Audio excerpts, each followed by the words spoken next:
Yes. Oh, wait, let me introduce. First off, this is the lecture for Tuesday, the 30th of November, 2021, for European history. We have just seen an extended clip from the movie Marie Antoinette with Kirsten Dunst, made about 15 years ago, and everyone should have their notes out. Yes? What streaming device can you watch that on? Do you know? Like, if it's not I have it on DVD. I'm sure. Just look it up, and it's available. You may have to pay for it, or it may be on a pay service, but it is available. Yes. Did the Austrians didn't speak French? Did she No, they spoke German. Yeah, did she have to learn French? Well, every cultured European, then and now, of the upper class, learns several languages, and they learn at the right age. We teach languages at the wrong age.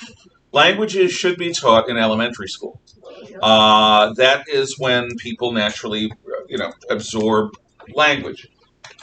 But we don't really start teaching foreign languages until junior high school or high school. And so, yeah. But no, any royal personage like her, and she's the daughter of an empress, and she's going to be married. Nobody knew that she was going to be married to the Crown Prince of France, the Dauphin of France. But she speaks German. She speaks French. French, given the language of culture. She probably also spoke Spanish or Italian. I don't think she spoke English. But yeah, one would at least learn French. At that point, French was the lingua franca. And what that means is that France was the language of international culture. Much the way for the last 200 years, English has been the language of international politics, business, war, and air traffic control. You go anywhere in the world and they do air traffic control in English. So yeah, she already knew. Again, she was around 14, he was around 15 or 16, and we're going to learn more about them. So I'm just going to leave them as personalities for now. What I was hoping that you would see is life at Versailles. This is Versailles. Everything is a ritual. Getting water for her. Getting dressed. Now, this is an artificial world, and it is based on the Chinese Forbidden City in spirit. But Louis XIV, who built this, controlled it. What was it for? It was a trap. It's a trap! It was a trap. Why? Well, Louis wants to rule France. It's good to have goals. Louis is afraid that the nobility of France also wants to rule France, and he doesn't want to share power with them.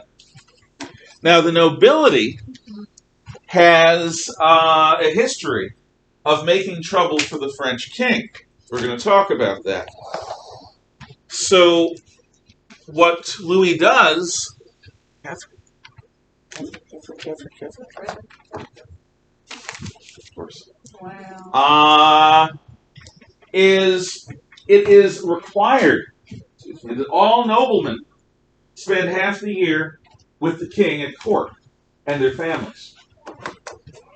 So half the year, every nobleman is at the king's court. Oh, and when they're not there, key members of their family are.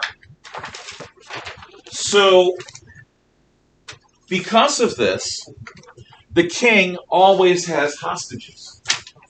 Either the nobleman himself, or the nobleman's wife or children, or mom or dad or whatever. You always have people literally in the hands of the king at his court at Versailles. So the nobles are not going to be that independent, number one. Number two, one of the reasons that the nobility had power is they were the go-to people for ruling the different regions of France. They ruled the different regions of France in the name of the king. But the king has now appointed a bureaucracy to rule France in his name. And the bureaucrats, the desk men, who are based on the Chinese shi or mandarins, they are employed by the king. So if you have some problem in the local town or village or valley, you used to go to the nobleman, but they don't have any power anymore. They just live in the chateau. you have to go to the king's bureaucrat. So the nobility are taken out of their regions. They are no longer the people that their local folk go to for problem solving. They no longer have the power, and they also have to spend half the year with the king, which means they have to keep up with fashion, which changes constantly. That's so 6 months ago. This is Versailles. That hairdo, that dress, that suit, that makeup, that jewelry, that wig. Everything has to be kept up, which is incredibly expensive. So the nobles are not only trapped by having to spend half the year with the king, and not only are they stripped of their power to actually be forces of good for the people in their areas, but also the nobles are having to bankrupt themselves to keep up with fashion. Otherwise, they're going to be a laughing stock. And it's not just fashion, it's gossip. Do you know who the king's younger brother had an affair with last week? I do, I'll tell you. But you don't know. You don't know. We do. Yeah. It was me. There we go. Wait, hold on. Horrible person. No, that's fine. Look, the king's younger brother is a good catch. The trouble is he's already married. Oh. So you're having an affair with a married man. Don't do that. All right. Not a good thing. I'm a real friend. It's good to be ambitious. So, this elaborate trap is going to strip the nobility of their power, which is a necessary thing. We're going to look at a couple of things in your book. The king's wake up and bedtime routine. So, the king's day begins. The Duc de Saint-Simon, 1675 to 1755, was one of many noble courtiers who lived at Versailles and had first-hand experience at the court. In his memoirs, he left a controversial and critical account of Louis XIV and his court. In this section, Saint-Simon describes the scene in Louis's bedroom at the beginning of the day. Okay, so now we have an eyewitness account. At 8 o'clock, the chief valet of the room, on duty, who alone had slept in the royal chamber, and who had dressed himself, awoke the king. The chief physician, the chief surgeon, and the nurse, as long as she lived, entered at the same time. The latter kissed the king. The others rubbed and often changed his shirt, because he was in the habit of sweating a great deal. Remember, it's France. It's hot and humid, and there's no air conditioning or even fans. At the quarter, that's 8:15, the Grand Chamberlain was called, or in his absence, the first gentleman of the chamber. And those who had what was called the Grand Entrée, the right of entry, is what you saw in that scene. The Chamberlain drew back the curtains, which had been closed again, and presented the holy water from the vase at the head of the bed. These gentlemen stayed but a moment. That was the time to speak to the king, if any one of them had anything to ask of him, in which case the rest stood aside. When, contrary to custom, nobody had anything to say, they were there but for a few moments. He who had opened the curtains and presented the holy water presented also a prayer book. Then all passed into the cabinet, a small room of the council. A very short religious service being over, the king called, then re-entered. The same officer gave him his dressing gown. Immediately after, other privileged courtiers entered, and then everyone in time to find the king putting on his shoes and stockings, for he did almost everything himself, and with address and grace. Every other day, we saw the king shave himself, and he had a little short wig, in which he always appeared, even in bed and on medicine days. As soon as he was dressed, He prayed to God at the side of his bed, where all the clergy present knelt, the cardinals without cushions.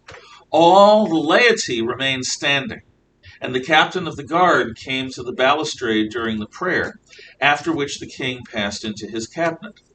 He found there, or was followed there, by all who had the right of entry, a very numerous company, for it included everyone in every office. He gave orders to each for the day. Thus, within a quarter of an hour, that's 12 minutes, it was known what he meant to do, and then all this crowd left directly. Now, Louis XIV ran things. He created the court ritual as a way of further trapping the nobility and his officers in a ritual that prevents them from being dynamic, from having initiative. They are constantly trying to have to struggle with ceremony, and he controls it. But by the time of his grandson, Louis XVI, the ritual has taken over, and the king himself is just as much of an entrapped fly in amber as his nobles. The ritual is all, just like you see the old ballet dancer who runs things and introduces Marie Antoinette to her role. This is Versailles. Yes. You said a quarter of an hour was 12 minutes. Isn't that? No, a half of a quarter of an hour. He actually said a half of a quarter of an hour. Wasn't that 7.5 minutes? Let's see. Quarter of an hour is 15 minutes. Fine. Be mathematical. You're right. I was thinking 25 for some reason, a quarter of a century or a quarter of 100. So obviously it's 7.5. Of course it's 7.5 minutes. Thanks, Sam. 7.5 minutes, everyone. So let's take a look at the Bedtime. Now, this is 2 generations later, 3 actually. This is in the time of Louis XVI. But this is Bedtime. And Louis XIV did something a lot like this. So, Louis XVI had used court etiquette to magnify the dignity of kingship. Louis XIV had used court etiquette to magnify the dignity of kingship. During the reign of Louis XV, however, court etiquette degenerated to ludicrous depths. This excerpt from the memoirs of the Comtesse de Boyne describes the king's coucher, the formal ceremony in which the king retires for the night. Okay, so this is the eyewitness account. The king, Louis XVI, the one who does the key work, because it's evidently entertaining, went to his coucher. The so-called coucher took place every evening at 9:30. The gentlemen of the court assembled in the bedroom of Louis XVI, but Louis XVI did not sleep there. I believe that all those who had been presented at court were permitted to attend. The king came in from an adjoining room, followed by his domestic staff. His hair was in curlers, and he was not wearing his decorations. Without paying attention to anybody, he stepped behind the handrail surrounding the bed, that's the balustrade, and the chaplain on duty was given the prayer book and a tall taper stand with 2 candles by one of the valets. The taper stand is basically a reading lamp. It's a candle. He then joined the king behind the handrail, handed him the book, and held the taper stand during the king's prayer, which was short. The king then went to the part of the room where the courtiers were, and the chaplain gave the taper stand back to the first valet, who in turn took it over to a person indicated by the king. That person held it as long as the coucher lasted. This distinction was very much sought after, to hold the taper stand. The king had his coat, vest, and finally shirt removed. He was naked at the waist, scratching and rubbing himself as if he was alone, though he was in the presence of the whole court and often a number of distinguished foreigners. The first valet handed the knight's shirt to the most qualified person. If it was a person with whom the king was on familiar terms, he often played little tricks before donning it.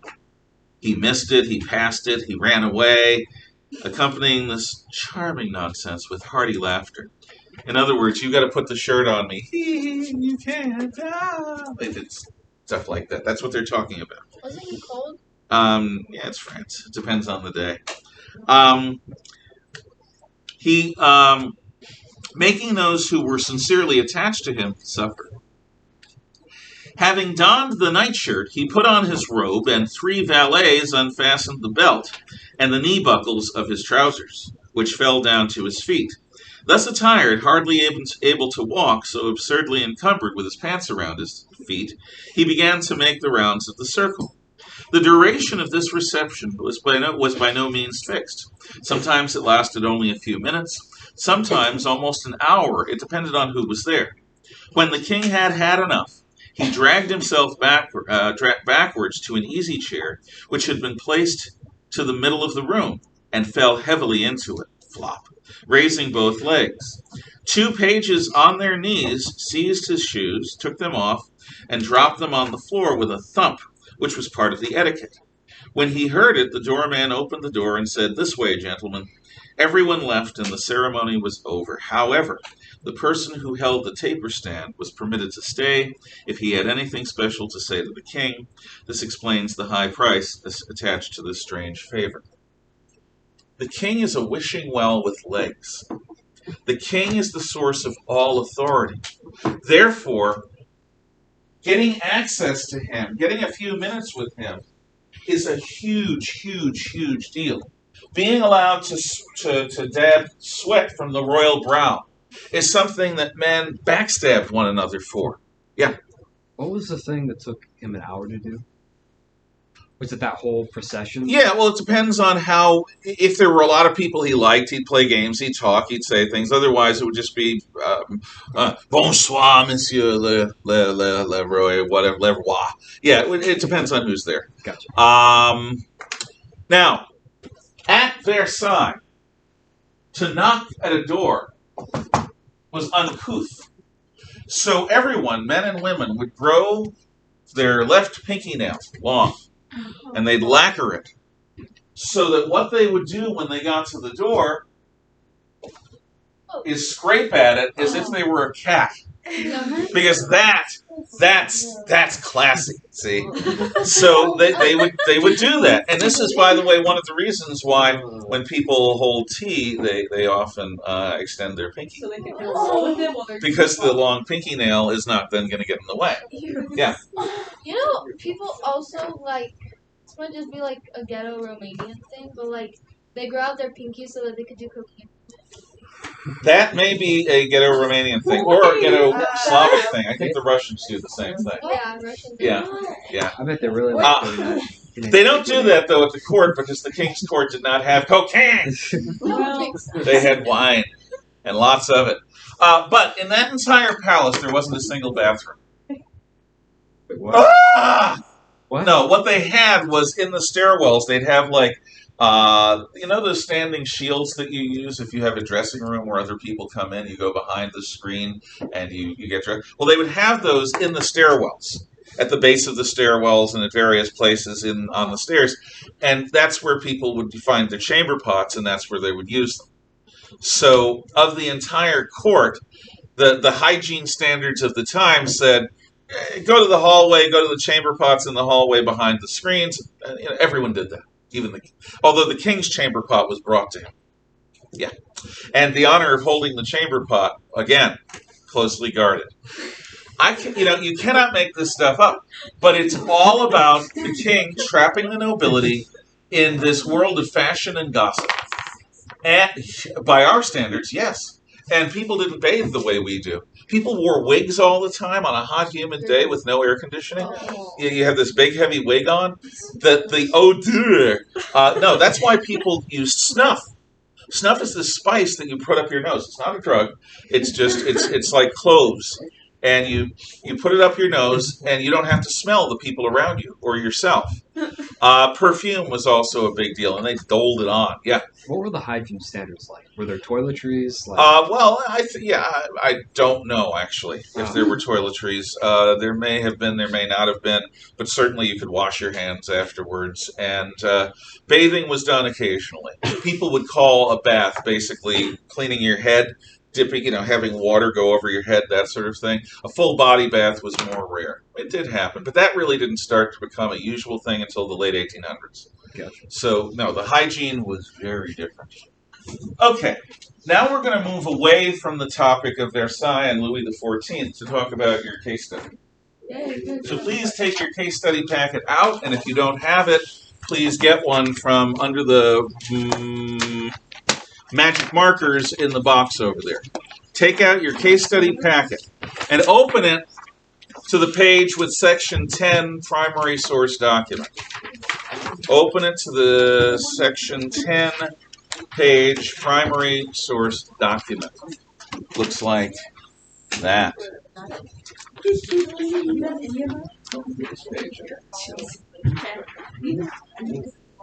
you see it? Section 10 primary source document. You see it? Look. You can. Okay, good.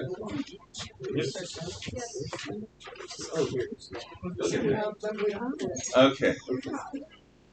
So, everyone has one. If for whatever reason, again, you lost yours, there are extra ones over there. Okay.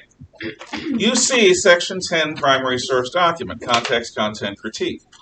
You then see Section 12, Historiography. Why? Because Section 11 got swallowed by a hole in space and time. Gone. Obviously, I've got to fix that. Cross out Historiography, the whole section. Seriously? ABC, cross it out. Nobody has to do it. Oh my god. I set it up with the idea of advanced placement students in mind, but I'm having AP students do other things, so nobody has to do the historiography section of your case study.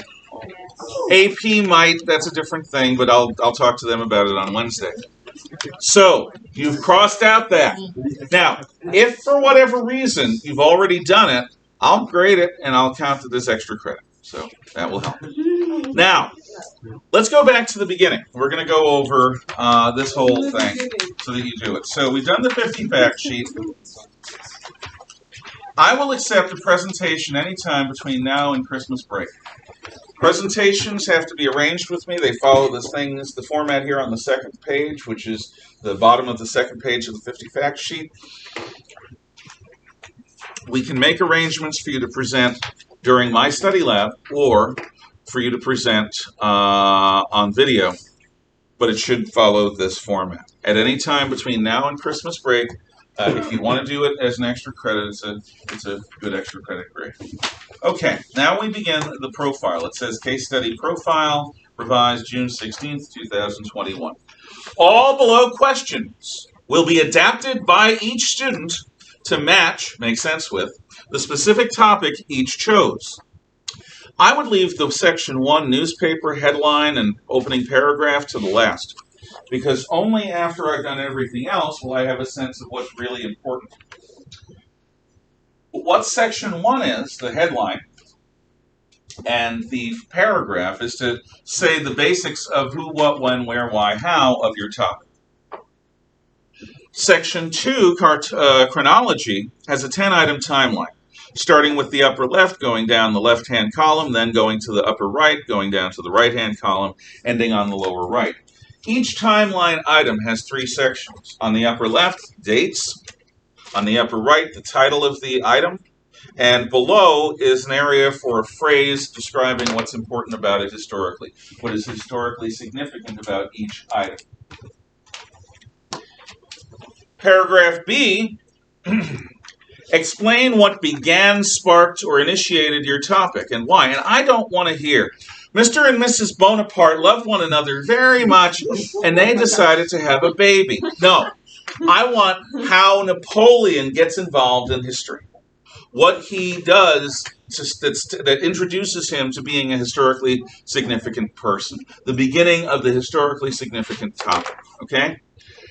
Next page. Paragraph B. C. What is the turning point event in your topic? If it was war, like the Battle of Midway in the Pacific campaign of World War II is a turning point battle. The Battle of Britain in World War II is a turning point battle. The Battle of Stalingrad is a turning point battle. So in your topic, whatever it is, what is the key moment where things happen? It can be a turning point. It can be the greatest accomplishment. Somebody in my ancient class is doing Pythagoras. Obviously, Pythagoras is writing his theorem. The Pythagorean theorem is the high point. So what is the high point or the turning point of your topic? Then paragraph D, what concludes your topic? What culminates it or ends it, eclipses it, or destroys it? And again, I don't really expect death here, although that may be the conclusion. I expect what ends it as the historically significant item that you chose. So, are there any questions about the chronology section or the newspaper section? I see no questions. We move on. Section 3, core beliefs. This is the religion of the people in your topic. For the most part, it is religion. If you're doing a philosopher, it obviously will be the core of his philosophy. But if you're doing somebody like Louis XIV, you're going to do Roman Catholicism of his time. If you're doing somebody like Martin Luther, obviously it's Lutheranism. If you're doing somebody like Ignatius of Loyola, it's Roman Catholicism of his time. So what you do is you list 4 historically significant beliefs of the people involved in your topic. And then on the right, you have a space for a sentence or two saying what they are in more detail. Then you got paragraph B. You take one of these 4 topics and you expand on it, like zooming in if you had a camera lens or binoculars. And what you do is you go into detail about one of these beliefs. Any questions on the belief section? Yet. Moving on. Yes?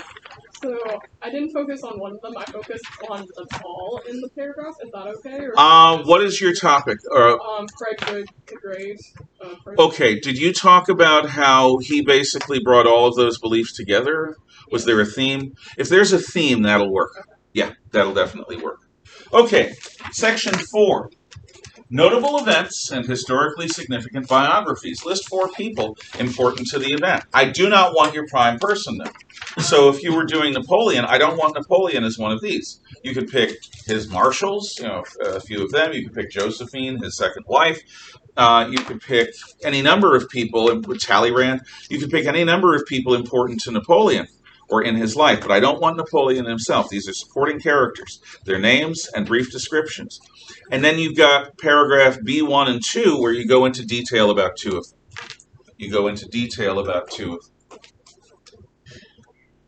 Section 5, foreign affairs, alliances, rivalries, wars.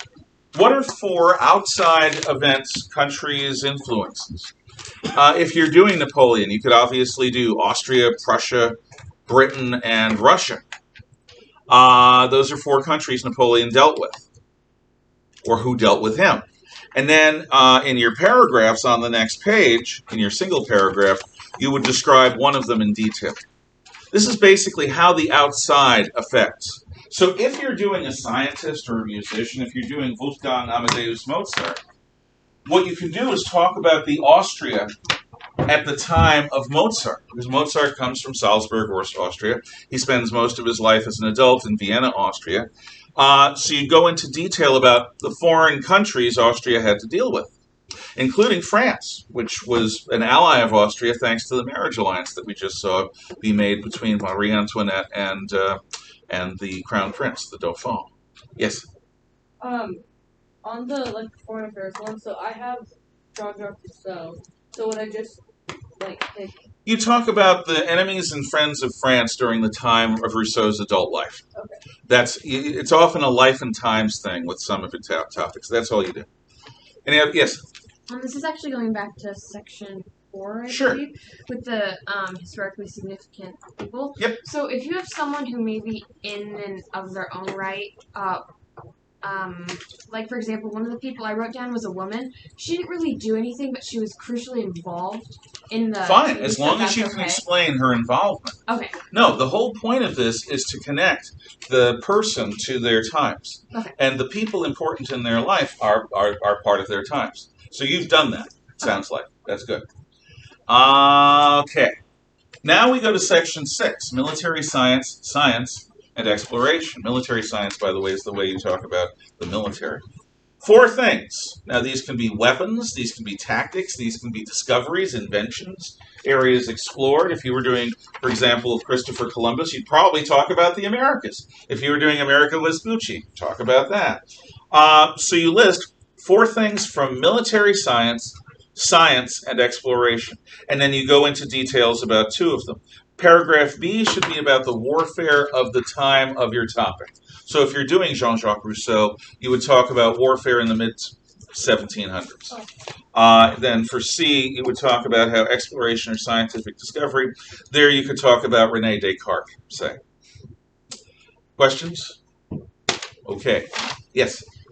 When it's asking like innovations or maybe accomplishments, if there wasn't like some huge thing that had been accomplished or found What's your during that topic? time. So mine, it's from the period from Matteo Ricci all the way to the Kangxi Emperor, and during that time there wasn't a whole lot of like. Well, actually, huge okay, no, I get innovation, your point.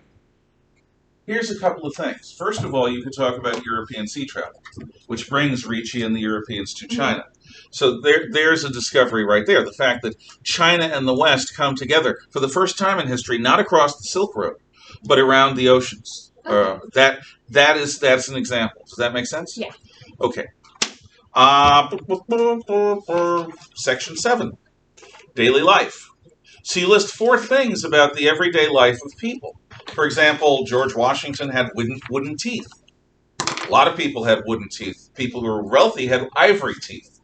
I'm talking false teeth. I'm not saying he grew wooden teeth because he's a were ant or something. That's not what George Washington was, at least not to my knowledge.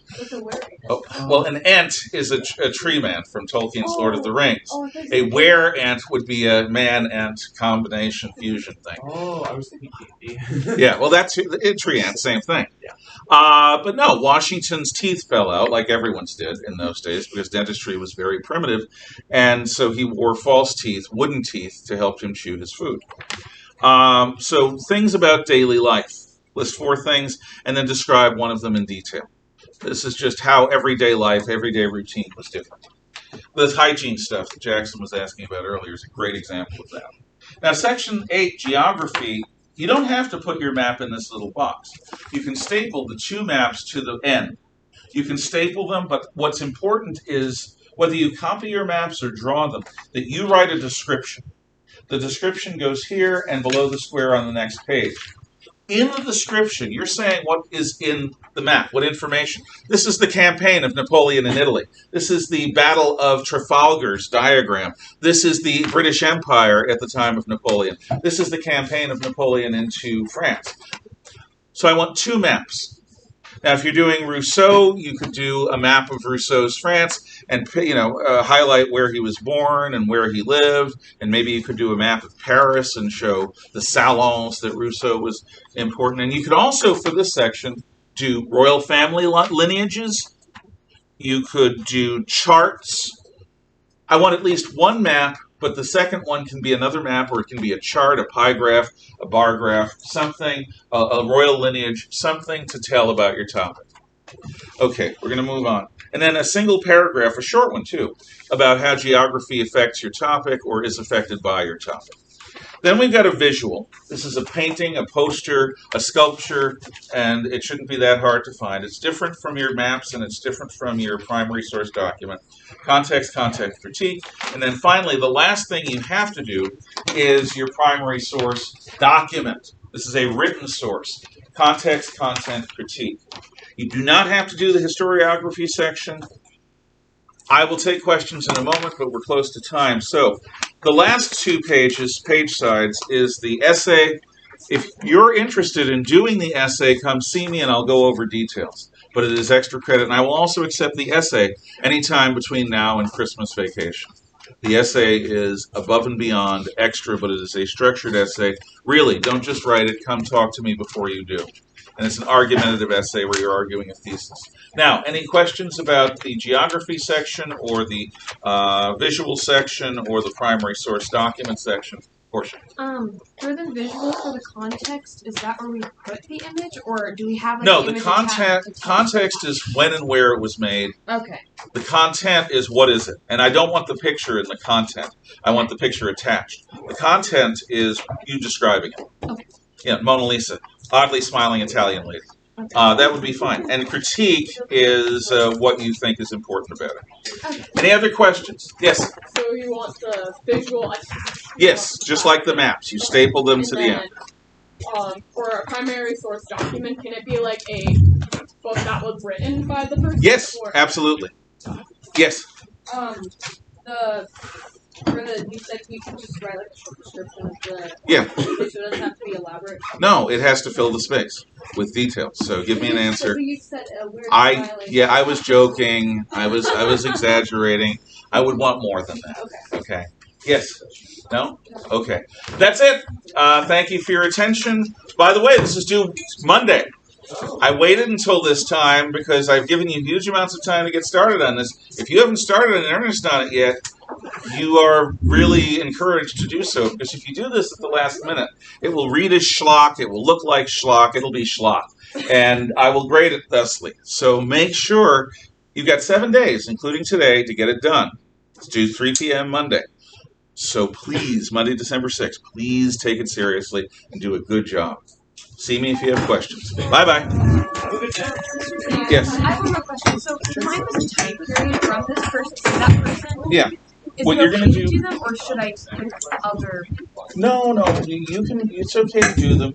What I would do is I would talk about other important people in their lives, like for example the Jesuit Father General or the Chinese emperor. So as opposed to these. Yeah, but you know what? In your case, it's fine, and you can do for the time and place the China that they were in. Okay. Okay. Can I talk to you after school about the essay? Yeah. Okay. Can you sign into this? I can. Okay.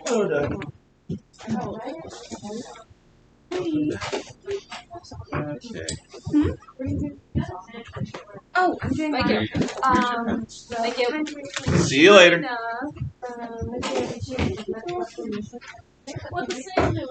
to the one of the last Chinese emperors. Thank you, Mr. Jones. Thank you. Have a good day. She is very special indeed. It's in Kansas. No, it's not. So Oscar's I mean, Oscar's really good, but it's just like Anson, in the All My Sons. But all my sons. And Oscars are. All My Sons. Is this skits that you guys are doing? Oscar. State. I'm pretty sure he was. Good luck. He's in one with Catherine, and he's in one, and he has his own audition. Wait a second. Oh, okay. Why is this on? Yeah, Catherine and Kate.